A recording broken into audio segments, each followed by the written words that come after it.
തിരുവനന്തപുരത്ത് സീരിയൽ ലൊക്കേഷനിൽ junior artist ലൈംഗിക ചൂഷണത്തിനിരയായ സംഭവത്തിൽ പ്രൊഡക്ഷൻ കൺട്രോളർ അസീം ഫാസിലിനെതിരെ ഗുരുതര വെളിപ്പെടുത്തലുമായി പരാതിക്കാരി. മദ്യലഹരിയിൽ അസീം ഫാസിൽ ലൈംഗികമായി ഉപദ്രവിച്ചുവെന്നും ജൂനിയർ ആർട്ടിസ്റ്റുകളെ എത്തിച്ചു നൽകാൻ നിർബന്ധിച്ചുവെന്നുമാണ് പരാതിക്കാരിയുടെ വെളിപ്പെടുത്തൽ. പരാതി നൽകാനെത്തിയപ്പോൾ തിരുവല്ലം പോലീസ് ഒത്തുതീർപ്പിന് ശ്രമിച്ചുവെന്നും പരാതിക്കാരി 24-നോട് പറഞ്ഞു. 24 എക്സ്ക്ലൂസീവ്. തിരുവനന്തപുരം സ്വദേശിനിയായ ജൂനിയർ ആർട്ടിസ്റ്റ് കോർഡിനേറ്റർ നൽകിയ പരാതിയിൽ അസീം ഫാസിൽ എന്ന പ്രൊഡക്ഷൻ കൺട്രോളർക്കെതിരെ തിരുവല്ലം പോലീസ് കേസെടുത്തിരുന്നു. മദ്യലഹരിയിൽ അസീം ഫാസിൽ ലൈംഗികമായി ഉപദ്രവിച്ചുവെന്നാണ് പരാതി. പിന്നാലെ നിർമ്മാതാവ് ഇടപെട്ട് ഇയാളെ 2 സീരിയലുകളിൽ നിന്നും പുറത്താക്കി. പുതിയ നിർമ്മാതാവ് വന്നതോടെ അസീം ഫാസിൽ തിരിച്ചെത്തി. ജൂനിയർ ആർട്ടിസ്റ്റുകളെ എത്തിച്ചു നൽകണമെന്ന് വീണ്ടും ആവശ്യപ്പെട്ടുവെന്നും ഇല്ലെങ്കിൽ ജോലി നിഷേധിക്കുമെന്നും ഭീഷണിപ്പെടുത്തിയെന്നും പരാതിക്കാരി. ജൂലൈ 19-ാം തീയതി നൈറ്റ് ഷൂട്ട് 15ഓളം ജൂനിയർ ആർട്ടിസ്റ്റ് അവിടെ ഉണ്ടായിരുന്നു. അന്ന് രാത്രി 1:30 മണിയോളം ഷൂട്ട് പോയി.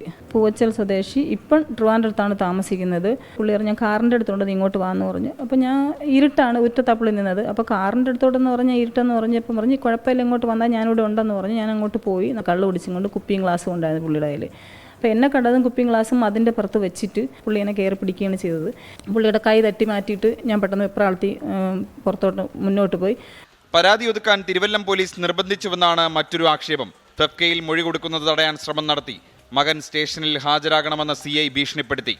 നീ എനിക്ക് അഡ്ജസ്റ്റ്മെൻറ്റിന് ആൾ പറഞ്ഞു വിട്ടില്ല എന്നുകൊണ്ട് നിൻ്റെ വർക്ക് നിന്ന് തെറിപ്പിക്കും, നീ ഇനി ഒരു വർക്കും ചെയ്യില്ല. അപ്പോൾ ഞാൻ 5ഓളം സീരിയൽ ചെയ്തുകൊണ്ടിരിക്കുകയാണ്, അതിന് ഒരു സീരിയൽ നീ ചെയ്യില്ല, ഈ വർക്കിൽ നീ മുന്നോട്ട് പോവേയില്ല എന്ന് പറഞ്ഞു. അപ്പോൾ ഞാൻ പറഞ്ഞു എനിക്ക് ആ പണിയില്ല, ജൂനിയർ ആർട്ടിസ്റ്റിനെ കാഴ്ച വെക്കണമെന്ന്. അത് നമ്മൾ കോർഡിനേറ്റർമാർ അനുഭവിക്കുന്ന ഒരു അനുഭവമാണ്.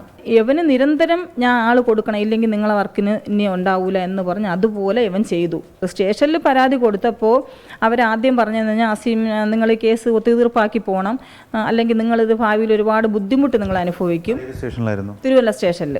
അപ്പോൾ അഡ്ജസ്റ്റ്മെൻറ്റിന് പ്രൊഡ്യൂസർക്ക് ആൾ കൊടുത്താൽ നല്ല വേഷം തരും, നല്ല ക്യാഷ് വരും. എൻ്റെ അടുത്ത് ഒരാൾ പറഞ്ഞതെന്ന് പറഞ്ഞു കഴിഞ്ഞാൽ ആളിനെ വ്യക്തമാക്കല്ല, 3 പേർക്ക് വേണ്ടി ആൾ തന്നു കഴിഞ്ഞാൽ നീ ഉയരങ്ങളിലെത്തും, നിനക്ക് ഒരുപാട് കാശ് കിട്ടുമെന്ന്. പക്ഷേ ആ കാശ് എനിക്ക് വേണ്ടാന്ന് ആ പുള്ളിയുടെ അടുത്ത് പറഞ്ഞൊരു വാക്ക്, ഒന്നീ നിങ്ങളുടെ ഭാര്യയെ കൊണ്ടു കൊടുക്കുക അല്ലെങ്കിൽ നിങ്ങളുടെ മോളെ കൊണ്ടു കൊടുക്കുക, അതാകുമ്പോൾ വേറെ കുഴപ്പമില്ല, ആ കാശ് നിങ്ങൾ വാങ്ങുമെന്ന് പറഞ്ഞു. പരാതി ലഭിച്ചതിന് പിന്നാലെ അസീം ഫാസിലിനെ ഫെഫ്കയിൽ നിന്നും പുറത്താക്കിയിരുന്നു. ഒളിവിലുള്ള അസീം ഫാസിലിനായി പോലീസ് അന്വേഷണം നടത്തി വരികയാണ്. സിനിമാ സീരിയൽ മേഖലയിലെ ലൈംഗിക ചൂഷണവുമായി ബന്ധപ്പെട്ട് ഉയർന്നുവരുന്ന പരാതികളിൽ പോലീസ് എത്രമാത്രം നിഷ്ക്രിയത്വം കാണിക്കുന്നു എന്നുള്ളതാണ് അല്പസമയം മുൻപ് ഇവർ പറഞ്ഞവസാനിപ്പിച്ച കാര്യം. പോലീസിൽ വിശ്വാസമില്ല എന്നുകൂടി പറഞ്ഞവസാനിപ്പിക്കുന്നുണ്ട്. ക്യാമറാമാൻ ഷൈജു ചാവശ്ശേരിക്കൊപ്പം ഷഫീദ് റാവുത്തർ, 24 തിരുവനന്തപുരം.